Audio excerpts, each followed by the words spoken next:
Here at Hawaii Dermatology Seminar, I'm speaking with Dr. Neal Bhatia, and I wanted to ask you, what's the biggest oversight that physicians are committing in trying to treat nail infections, fungal infections? Well, onychomycosis has become like the by-the-way diagnosis for a lot of us, and unfortunately, patients come in thinking every nail problem is due to nail fungus, and that goes hand in hand with us proving the diagnosis. But part of the problem with nails, especially in this wave of topical treatments alone, has become treating, like the concomitant tinea pedis that could serve as a reservoir for reinfecting the nails. So if we're not treating the skin as well as the nails, it's creating a reservoir effect that reaccumulates in the nail itself. And I think that's where a lot of us are missing on complete treatment or recurrence potential. So we're also not talking just about the foot. It's reservoirs, other body sites as well. Yeah. Think of the nails as a reservoir for reinfecting anywhere on the skin.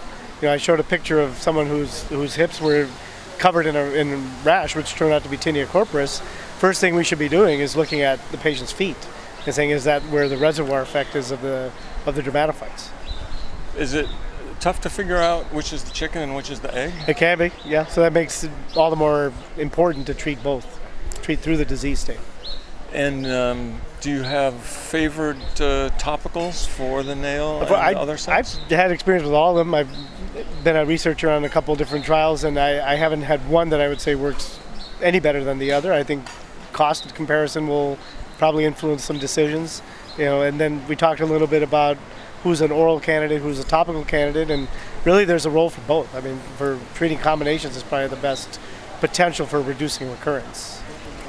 And of course, the reservoir consideration is eliminated if you are going with systemic therapy. It definitely helps, but we've talked about a little bit of a cost comparison, and if there's not adequate testing or if there's not a good proof of the diagnosis, we're just losing out no matter what we use. Yeah.